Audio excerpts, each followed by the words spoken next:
너무 순수하고 와이프한테 넘겼고요. 아마 많은 분들 공감하실 거예요. 안녕하세요. 저희가 한동안 업로드를 못하다가 오랜만에 이렇게 영상을 켜봤습니다. 저희가 드디어 부부가 되었습니다. 부부가 되었습니다. 그래서 한동안 결혼 준비에 좀 박차를 가하느라 영상을 업로드하지 못했습니다. 드디어 결혼식이 끝났고요. 결혼 준비에 대한 풀 스토리를 한번 얘기를 해볼까 해요. 결혼을 결심하게 된 계기 어떻게 되시나요? 결혼을 결심하게 된 계기는 와이프가 행동하는 모습들, 그리고 사용하는 어휘들, 이런 모습들이 너무 순수하고 사랑스럽고 한없이 이쁘고 저를 배려도 많이 해주는 마음씨도 느껴졌고, 사실 지금 와이프 만나기 전에 결혼을 굳이 해야 되나? 난 결혼은 안 해도 될 것 같은데 라는 생각을 가지고 지냈었어요. 와이프를 만나고서 이 여자라면 서로 배려하고 이쁘게 잘 살아갈 수 있겠다, 한평생을. 그런 생각이 들어서 자연스럽게 이 여자라면 결혼을 해도 괜찮을 것 같다라는 생각이 들었습니다.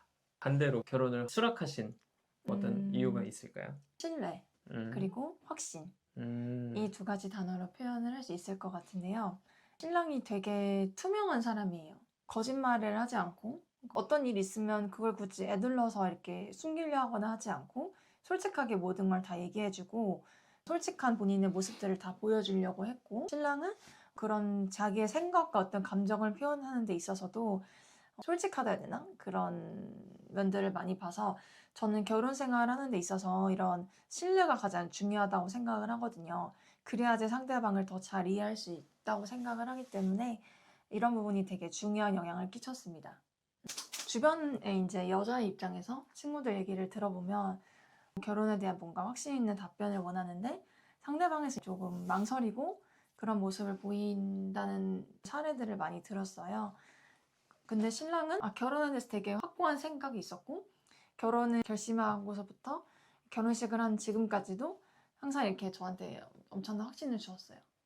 이 사람은 변하지 않을 거다라는 확신, 이 사람과의 관계가 되게 굳건하다는 확신을 주어서 여기까지 올 수 있었던 큰 이유인 것 같습니다. 언제부터 결혼 준비를 시작했죠? 1년 2개월 전에 예식장을 보러 갔어요. 2024년 8월 달에 예식장을 보러 갔다가 덜컥 계약을 해버렸죠.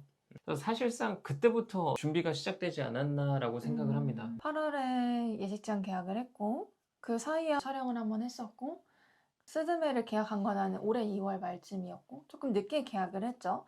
왜냐하면 처음에 저희가 그냥 스스로 알아보려고 하다가 생각보다 진척이 안 나가고, 또 둘 다 일을 하는 입장에서 병행하는 게 쉽지 않을 것 같아서 2월 말에 스드메를 계약을 했어요. 그리고 중간에 또 변화가 있었지만 이거는 이따가 얘기를 해보겠습니다.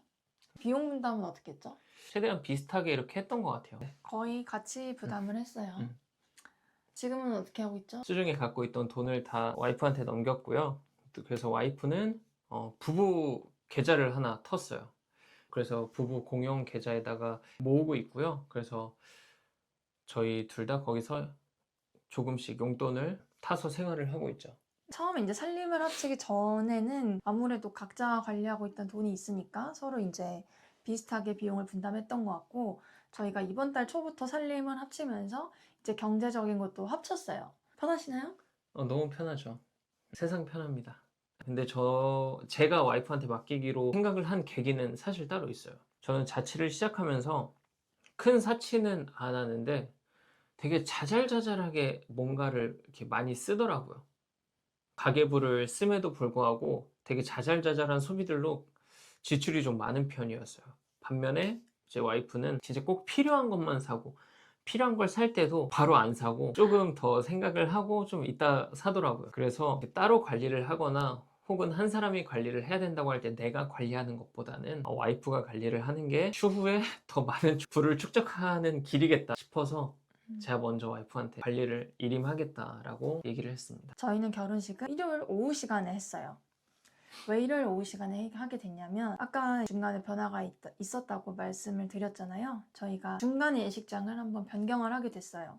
왜 변경하게 됐죠? 저희가 예식장을 변경한 이유는 사실 24년 8월에 A 예식장을 예약을 했었어요. 그 당시에는 저희가 예식장을 뭐 좀 이렇게 보고서 예약을 했던 게 아니라 그냥 처음에 보러 간 곳이 이 정도면 괜찮네 이래서 예약을 덜컥 해버렸는데, 한 25년 초부터 저희가 같이 하객으로 지인들 결혼식을 다녀보면서 생각이 바뀌었죠. 더 세련된 결혼식장이 너무 많다 보니까 우리가 처음에 예약했던 A 예식장이 이뻐 보이지가 않는다, 이런 의견이 공통적으로 나와서 바꿀까? 라고 얘기가 나왔고, 운 좋게 캔슬 자리가 하나 나와서 저희가 결혼한 B 예식장에 예약을 하게 되었습니다. 올해 그러니까 25년 10월 결혼이었는데 예식장을 바꾼 게 4월 말 5월 초쯤이었어요. 그러니까 한 5, 6개월 전에 바꾼 건데 황금 시간대는 당연히 없고, 저희가 결혼한 시기가 또 올해가 특수하게 황금 연휴가 있던 시기였잖아요. 그래서 그 연휴 직후에 예식들이 다 몰려 있어서 사실 저희가 제일 원하던 시간대는 토요일 좀 저녁 먹을 수 있는 시간대였거든요. 오전 11시 결혼이면 막 새벽 4시부터 일어나서 해야 되거든요. 저희는 오전 예식보다는 조금 저녁 예식을 원했는데 중간에 저희가 바꾸다 보니까 토요일은 당연히 가능한 시간대가 없었고, 그럼 일요일만 했어야 되는데 여기에 대해서 사실 고민을 되게 많이 했어요. 결론은 뭐냐? 올 사람은 다 옵니다. 몇 시에 하든 언제 하든 새벽에 하든 아침에 하든 장소가 어디든 올 사람들은 다 옵니다. 그래서 이 얘기도 이따가 좀 더 자세히 해보도록 하겠습니다. 혹시 결혼식에 대한 로망이 있었나요? 일단 저 같은 경우에는 막 결혼식에 대해서 엄청난 로망은 없었어요. 아니네, 있었네. 처음 듣는데요? 왜 우리 뭐 사진 레퍼런스 찾을 때 항상 말했던 영화 어바웃 타임이나 서양에서 하는 야외 웨딩, 그런 분위기는 진짜 말 그대로 로망이기만 했고요. 다시 선택한다고 하더라도 저는 실내 웨딩을 선택하긴 할 것 같아요. 다만 그런 분위기에 대한 환상만 갖고 있는 거지. 사실 어떠셨나요? 저도 되게 여자치고는 결혼식에 대한 로망이 전혀 없었어요. 저희는 사실 결혼식을 할지 말지에 대해서도 고민을 했었는데, 아무래도 또 어른분들께서는 지금 안 하면 나중에 후회한다 이렇게 말씀을 많이 해주셔서 결혼식을 하게 됐고, 그래서 막 결혼식에 많은 비용을 할애하기보다는 적당한 가성비로 딱 한 것 같아요. 그렇죠? 너무 가성비도 아니고 딱 적당한 가성비로 한 것 같은데, 지금 돌이켜보면 그렇게 막 비싸지 않은 업체들로 예약을 했는데도 너무 만족스러운 결혼식이었습니다. 신혼집을 저희가 언제 입주했죠? 결혼식을 한 3주도 안 남긴 시점 입주를 했어요. 이것도 좀 스토리가 긴데, 아무래도 이제 남자 혼자 사는 집은 사실 집 보는데 그렇게 오래 걸리지가 않아요. 그래서 저는 그 기억만 가지고 집 보는데 오래 안 걸려, 괜찮은 집 구할 수 있어 라고 호언장담을 했었어요. 조금씩 이렇게 미루고 있다가 이제 갑자기 부동산 정책도 바뀌고, 또 이제 생각보다 같이 살 집을 정하는 과정에서 의견 차이가 좀 있더라고요. 저는 사실 의견 차이도 별로 없을 줄 알았어요. 와이프가 좀 무디고 무덤덤한 편이라서. 하지만 집에 있어서는 의견 차이가 조금 있었고, 지역에 대한 차이도 있었고, 그래서 부동산 정책과 이런저런 의견 차이들 때문에 계속 조금씩 딜레이가 되다가 최종적으로 다 그런 갈등들이 해소가 되고 입주를 무사히 하게 돼요. 그리고 저희가 입주하고 그 직후가 바로 황금 연휴였어요. 그래서 정리도 여유롭게 하면서 또 이제 데이트도 많이 하고, 그 시기도 되게 좋았던 것 같아요. 네, 저는 드레스를 최종적으로는 미카도 실크 머메이드 드레스로 선택을 했어요. 사실 저는 무조건 어두운 홀은 무조건 화려한 비즈 드레스여야 된다는 생각이 확고했는데, 막상 이제 투어할 때 입어보니까 저희 남편 포함해서 직원분들까지 다 실크를 추천해 주셨어요. 원래 저는 머메이드 라인의 그런 옷들을 좋아하는데, 사실 드레스에 있어서는 풍성이 조금 더 이제 그 드레스 느낌이 나니까 고민을 했었지만, 역시나 이렇게 풍성 드레스를 입었을 때 저한테 막 엄청 잘 어울리는 느낌은 아니었죠. 그래서 머메이드 드레스를 했고, 사진을 보니까 실크락이 너무 잘한 것 같아요. 실크로 하니까 확실히 좀 더 인물이 부각되고 머메이드라서 좀 더 깔끔하게 떨어지고 사진이 다 엄청 예쁘게 나온 것 같아서 너무너무 만족을 합니다. 수트는 어떻게 하셨죠? 맞춤으로 수트를 제작을 했는데 너무 만족스러웠어요. 사실 저 같은 경우에는 운동을 해서 아무래도 어깨가 조금 있다 보니까 기성복으로는 몸에 이쁘게 떨어지는 수트를 찾기가 힘들어요. 근데 맞춤으로 하다 보니까 제 몸에 딱 맞게 이쁜 수트를 입을 수가 있었습니다. 근데 한 가지 아쉬웠던 건 베스트를 빼고 사진을 보니까 베스트를 했으면 좀 더 이뻤겠다라는 그런 개인적인 아쉬움은 조금 있습니다. 이거 지금 처음 듣는데 사진 나중에- 볼수록 조금 아쉽더라고요. 아 진짜요? 어떡하지? 근데 뭐 이미 지나갔고. 근데 제가 이렇게 아쉽다고 말씀드렸지만 고민하다가 결국 베스트를 안 하기로 했던 게 결혼식 이후에 사실 베스트까지 갖춰서 입을 일이 있을까라는 생각에서 베스트를 뺐던 거였거든요. 근데 이쁜 사진을 딱 남기시길 원한다면 베스트까지 하는 걸 저는 추천을 드릴 것 같습니다.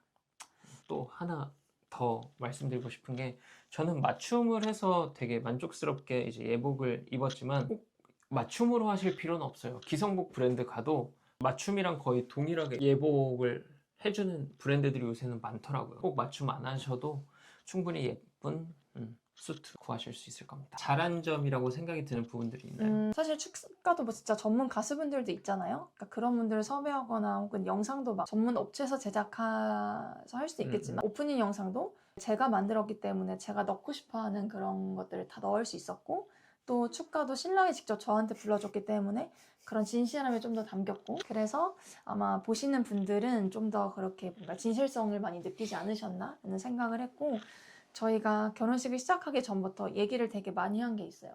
이 결혼식이라는 게 뭔가 하나 행사같이 순서가 짜여 있는데 저희는 그 순서에 얽매이기보다는 진짜 그 순간순간 서로한테 좀 집중하자는 얘기를 많이 했고 그런 모습들이 실제 영상이라던가 사진에도 많이 담긴 것 같아요. 직접 영상은 이따가 영상 후반에서 보여드릴 예정이고요. 그리고 신랑이 부른 축가는 나중에 안 돼. 영상에서 보여드리도록 안 하겠습니다. 돼. 혹시 신랑 입장에서는 잘했다고 생각하는 점이 있으실까요? 잘했다고 생각하는 점은 아까 와이프가 얘기를 한 부분인데 결혼식이 사실 그 예식 순서들이 다 정해져 있잖아요. 저희는 정해진 순서를 이렇게 차례대로 해낸다는 느낌보다는 서로한테 계속 집중을 하자고 얘기를 했었어요. 그래서 기계식으로 이렇게 찍어내는 듯한 걸 소화한 게 아니라 뭔가 어떤 서사가 있는 흐름을 만든 느낌이라 그 점이 되게 좋았습니다. 그리고 제가 축가를 했는데 사실 축가 때문에 긴장을 했어요. 축가만 아니었으면 저는 긴장을 안 했을 것 같은데 노래를 못하는 사람으로서 남들 앞에서 노래를 한다는 게 너무나 큰 부담이거든요. 신랑이 축가를 되게 성공적으로 했고요. 그래서 궁금하신 분들은 구독과 좋아요 꼭 해주시고 알림 설정까지 해주시고 영상이 오면 꼭 업로드하도록 하겠습니다. 혹시 아쉬웠던 점 있을까요? 결혼식에서 아쉬웠던 점은 없고요. 준비하면서 아쉬웠던 거는 청첩장을 돌리게 되잖아요. 누구한테 돌리지? 이 사람한테 돌려도 되나? 이런 생각들이 분명히 들 거예요. 저 역시도 그런 고민을 하면서 많은 생각이 들었던 게 소중한 사람들만 이렇게 곁에 몇 명 있어도 성공한 인생이라고 하잖아요. 근데 뭔가 그 말에 함정에 빠져서 못 챙기고 살았던 건 아닐까라는 생각이 들기도 했어요. 왜냐면 청첩장을 직접 전해주지 못했음에도 불구하고 거리가 꽤 있음에도 불구하고 와서 축하해준 분들이 계시는데 그런 분들 생각을 하니까 결혼 전에는 몰랐던 인간관계의 소중함 이런 것들을 다시 한번 느낄 수 있었고요. 저는 아쉬웠던 점은 이사도 결혼식이 얼마 안 남은 시점에서 했었고 또 공교롭게도 제 회사 일도 몰리고 했어서 제가 예식 직전에 뭔가 온전히 결혼식에 딱 이렇게 집중을 못했던 것 같아요. 그 부분이 조금 아쉽고요. 그리고 또 하나는 저희의 결혼식에 대한 아쉬움보다는 준비하면서 결혼 문화라는 거에 대한 조금 아쉬움이 약간 들었어요. 맞아. 왜냐하면 결혼식 하루도 물론 너무 중요하지만 결혼을 하기까지의 어떤 마음가짐, 결혼 이후의 삶이 저는 더 훨씬 중요하다고 생각을 하거든요. 근데 1년이라는 시간 혹은 더 길거나 더 짧게 준비하시는 분들도 계시겠지만 그 시간에 매몰돼서 정작 중요한 결혼 이후의 삶에 대해서는 놓친 게 있지 않을까 이런 생각도 해봤고요. 물론 결혼이라는 문화가 있으면서 또 경제 흐름을 만들어내지만 한편으로 이렇게 결혼의 문화라는 게 누구를 위해서 하는 걸까 이런 생각이 좀 들었어요. 물론 뭐 결혼식에 엄청 로망을 갖고 계신 분들은 되게 뭐 이걸 좋아하시고 즐기실 수도 있겠지만 그냥 제 개인적인 입장에서 한번 얘기를 해봤습니다. 맞아요. 너무나 많은 분들이 공감을 하실 거라고 생각을 해요. 하루를 위해서 길다면 길고 짧다면 짧은 시간 동안 신랑 신부가 되게 이렇게 마음 졸이고 여러 가지 이렇게 신경을 써서 하는데 업계가 좀 아쉽긴 합니다. 아마 많은 분들은 공감하실 거예요. 신랑이 아까 제가 하고 싶은 얘기를 되게 잘 해줬는데 저도 뭔가 인간관계에 대한 생각이 되게 많이 들더라고요. 결혼을 하신 분들은 공감을 하실 거고 예식을 앞두신 분들은 나중에 또 공감을 하시게 될 텐데 서운한 점도 생기고 감사한 점도 생기고 그래요. 지금까지는 나 살기 바쁘다고 챙기지 못했던 그런 인간관계에 대해서 좀 더 소중하고 감사함을 느낄 수 있었던 시간이었습니다. 그래서 혹시 저희의 지인분들께서 이 영상을 보게 되신다면 다시 한번 이 자리를 빌어서 진심으로 감사드린다는 말씀을 전하고 싶습니다. 진심으로 감사드립니다. 이제 예식을 앞두고 계신 분들께 마지막으로 드리고 싶은 말씀은 아까도 말씀을 드린 거긴 한데 중요한 건 서로를 향한 마음이라고 생각을 해요. 그래서 결혼식 사실 너무 하나하나 할 것도 너무 많고 맞아. 챙겨야 될 것도 많고 스트레스도 많이 받으시겠지만 저희도 안 올 것 같았는데 결국 왔습니다. 그리고 그날 당일은 진짜 순식간에 지나가요. 이게 맞아요. 뭐지? 오잉? 싶을 정도로 순식간에 지나가기 때문에 그냥 결혼식 당일에도 서로를 향해서 내 남편 한 번 더 바라봐주고 또 내 와이프 한 번 더 바라보고 즐기면서 준비를 하셨으면 좋겠습니다. 이 영상을 보시는 모든 부부분들, 기혼이신 분들 혹은 이제 예정이신 분들, 아직 미혼이신 분들 아름답게 사랑하셨으면 좋겠습니다. 지금까지 영상을 시청해주셔서 감사드리고요. 구독, 좋아요. 알림 설정까지 많이 많이 부탁드려요. 많은 관심과 애정 부탁드립니다. 네, 감사합니다. 감사합니다. 그리고 이어서 오프닝 영상을 보고 가시겠습니다. 사랑은 어느 날 갑자기 시작되었고 그날부터 나의 전부가 되었습니다.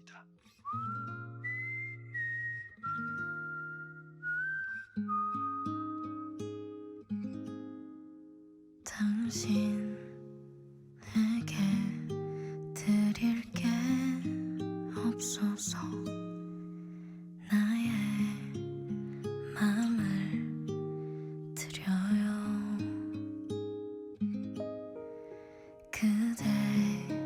그대에게 받은 게 많아서 표현을 다 할 수가 없어요.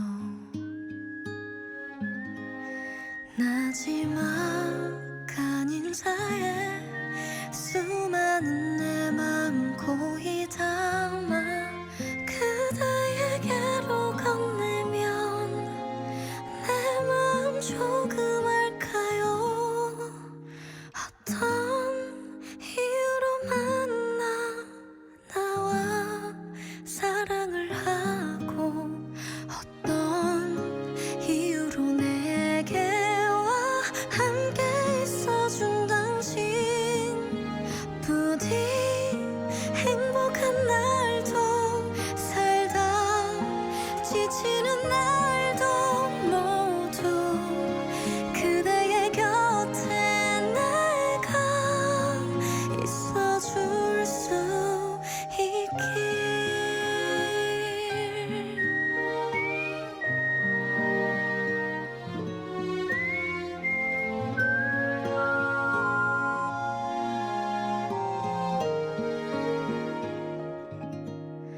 어떤 소식보다 더 애타게 기다려지는 그대 엇갈리지 않게 여기 기다릴게요.